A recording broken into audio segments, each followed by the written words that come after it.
Kung may lalabas na kuryente, ibig sabihin walang sira ang stator.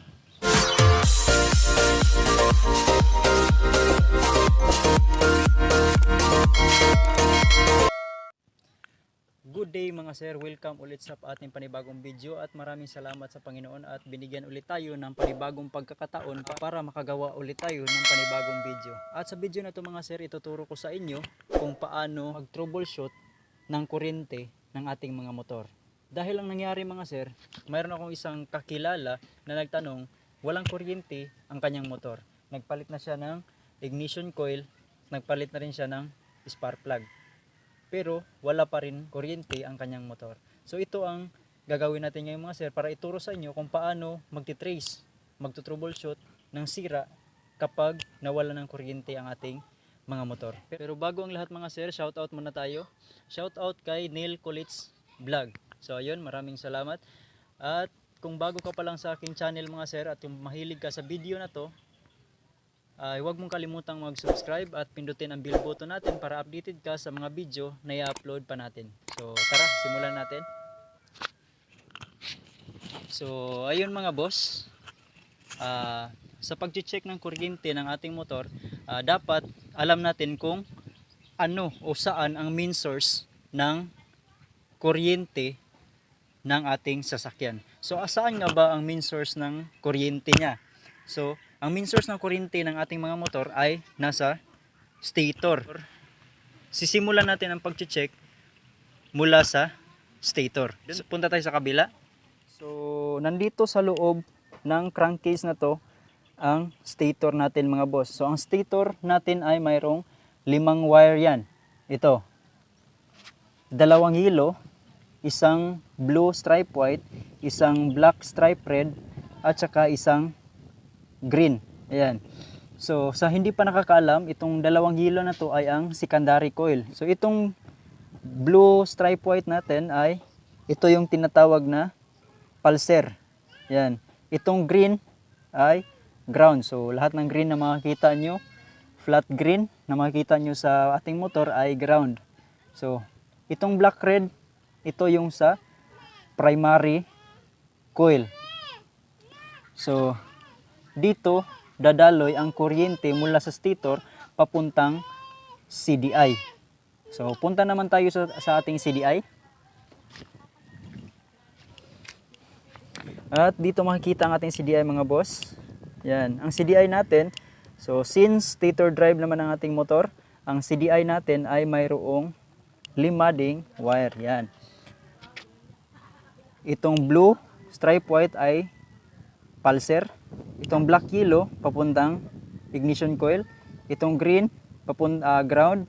Ito yung black red. Yan. Ito yung nanggagaling sa ating stator na nagsusupply dito sa CDI natin ng kuryente. So, ang kuryente mga boss ay dapat nating i-check parati dahil ito yung main component ng ating mga motor. Kung walang kuryente ay hindi aandar ang ating motor. So may 3 component yan, yung compression, gas at saka kuryente.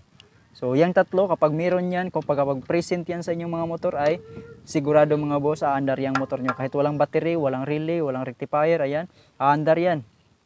So 3 lang, kuryente, gas at saka compression. Dito sa black red na to, mula sa stator papunta sa CDI. At ang CDI naman magsusupply ng kuryente patungo sa ating ignition coil. Itong yellow, black stripe yellow. So dito naman yan sa ating ignition coil, itong yellow na to. Mula to sa CDI natin. So dito dadaloy ang kuryente patungo sa ating ignition coil at dadaan dito sa ating high tension wire papuntang spark plug. So sinasabi ko nga kanina mga boss na dapat i-check natin mabuti ang kuryente ng ating mga motor. Kung saan galing o kung saan ang sira nito. Kasi nagpalit ka na ng ignition coil, nagpalit ka rin ng spark plug, pero wala pa rin kuryente. So ibig sabihin, hindi yung ignition coil at saka spark plug ang sira ng ating motor. Kaya ngayon mga boss, ituturo ko sa inyo kung paano magto-troubleshoot. So, yan. uunahin natin doon sa stator natin. So yung black red, kukunin natin yun. Itong black red na to, kukunin natin to at i-check kung may kuryente. Kung walang kuryente to, so mula dito pa lang sa stator ay wala ng supply. So ibig sabihin yung stator natin ang sira. So ayan. So iyan mga boss, dito tayo mag-check sa sakit na ito, sa wire mula sa stator. Yan. Itong black red mga boss ay kinuha na natin at yan ang ititest natin. So pansinin nyo mabuti mga boss na may lalabas na kuryente. Kung may lalabas na kuryente, ibig sabihin walang sira ang stator. So wala naman talagang sira ang ating motor. Is tuturo ko lang sa inyo kung paano talaga mag-check. So kung may kuryente pa dyan, ibig sabihin okay yung stator natin. So ang black red ng stator mga boss ay ididikit natin sa ground natin at papadyakan. Kung may lalabas na kuryente, ibig sabihin okay siya. So papadyakan natin mga boss. Padyakan. Yan. Kung nakikita nyo mga boss, may kuryente na lumabas.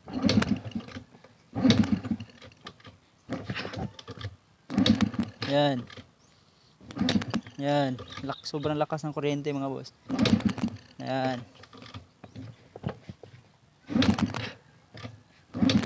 Yan. So may kuryente mga boss. Kung meron kayong test light ay pwede nyo rin yung i-check sa test light. Mula sa stator ay nagsusupply yun ng kuryente patungong CDI, itong black red na to. At yung CDI mga boss ay nagsusupply ng kuryente patungong ignition coil. So paano malalaman kung sira na ba ang CDI natin? So ganun pa rin mga boss, kukunin natin ang itong black yellow na papuntang ignition coil. Kukunin natin to at idikit ulit. Tapos padjak. So pwede rin nyo ring gamitan ng test light. Pero sa mga walang test light, ganitong gagawin natin. So doon tayo kukuha ng kuryente sa ating ignition coil. Dito. Kukunin natin to mga boss. Tapos idikit sa ground. Kagaya nung kanina.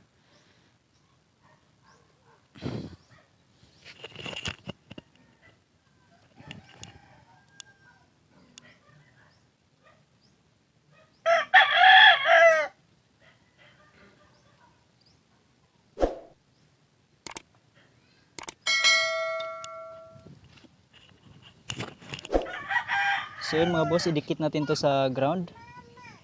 Yan. Idikit natin sa ground. Kahit sa ground mga boss. Tingnan nyo. Yan. Kung nakikita nyo mga boss.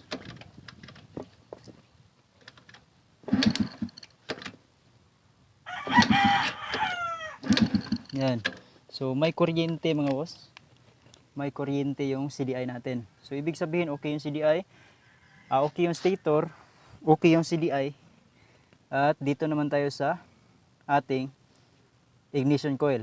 So yung ignition coil ay tatanggalin natin yung ating high tension wire. Ito yung tinatawag na high tension wire. At dito tayo mag-check. Kukunin natin tong spark plug cap. Yan. Balik muna natin. So, ganun pa rin ang pag-check ng ating ignition coil mga boss, ay idikit din natin sa ang ating high tension wire sa body ground. So, kung may kuryente siya mga boss, or kung maglalabas siya ng kuryente, ibig sabihin okay din ang inyong ignition coil. So, mula sa ignition coil, papuntang CDI at papuntang stator. So, subukan natin. Subukan natin. So, yun. May kuryente mga boss. Yan. Yan. Kung narinig nyo yung tunog, Yan. May kuryente ang ating ignition coil. So pagkatapos mag-check ng ignition coil mga boss, syempre i-check din natin yung spark plug natin. Kasi kapag sira ang spark plug natin, isa rin sa dahilan na hindi aandar ang ating mga motor. So dito naman tayo sa ating spark plug mga boss. So ganun pa rin, idikit natin sa ground ng ating motor ang ating spark plug. Kapag magbibigay siya ng kuryente, ibig sabihin okay pa yung spark plug natin. Tingnan natin. So ayun, may kuryente siya mga boss. Yan.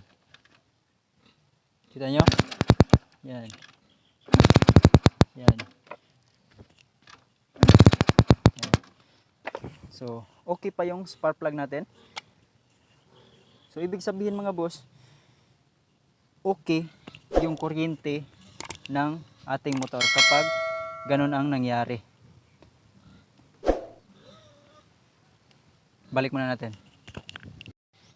So yun mga boss, ganun lang ang pag-check ng kuryente ng ating mga motor. So kapag hindi na umandar yung motor nyo, pero ang problema ay walang kuryente, so ganun lang ang pag-check. Huwag kaagad magpalit ng parts kung hindi alam kung yun talaga ang sira, kasi mapapagastos ka lang pero hindi pa rin naandar yung motor mo. Halimbawa dito sa CDI yung sira mo, pero ang pinalitan mo yung ignition coil, nagpalit ka rin ng spark plug, so doble ang gastos mo, pero hindi naman yung ignition at saka spark plug ang sira. Dito ang sira sa CDI. So kung alam mo lang paano mag-troubleshoot ng kuryente, ibig sabihin hindi ka mapapagastos. Malalaman mo kung ano talaga ang sira o ano talaga ang dahilan kung bakit walang kuryente ang inyong mga motor. So unang-una i-check mga sir, yung stator, yung black red ng stator. Pagkatapos i-check din ang CDI. Pagkatapos kung okay yung CDI, dito ka naman sa ignition coil, papunta ng spark plug. So kapag isa sa kanila ang, halimbawa mga sir, ay okay yung kuryente dito sa CDI, itong black yellow okay yung kuryente. Pagkatapos pagka-check nyo ng high tension wire, wala ng kuryente, hindi na siya nakapag-supply ng kuryente. Ibig sabihin, itong ignition coil ang sira. So ganun din sa CDI mga boss. Kung may supply ang stator natin, itong black red, kung may supply ito, pero pagka-check nyo ng black stripe yellow, wala ng supply, ibig sabihin itong CDI nyo ang sira. So ganun din sa spark plug mga sir, ganun din sa stator. Kapag simula sa stator pa lang, wala ng kuryente, ibig sabihin stator na kagad ang sira. Pero tips ko sa inyo mga sir, huwag kagad bumili ng stator. Kasi mapag-usapan yan, pwede ninyo yang i-convert ng battery operated ang inyong mga motor. Pero kailangan naka full wave siya. Pero si Eurosport R125 mga sir ay naka full wave na to. Kung balak nyong mag convert ng battery operated, battery operated nyo siya, buong motor, engine, at saka lahat, ay pwede na nyo na siyang i-battery operated kasi naka full wave na to. So yun, yun lang sa video na to mga sir. At kung nagustuhan mo ang video na to at kung may natutunan ka sa video na to, ay huwag mong kalimutang mag-like, mag-subscribe at pindutin ang bell button natin para updated ka sa mga video na i-upload pa natin. At matututo ka ng iba pang mga tips tungkol sa ating mga motor. So yun lang, maraming salamat sa panonood at ride safe palagi.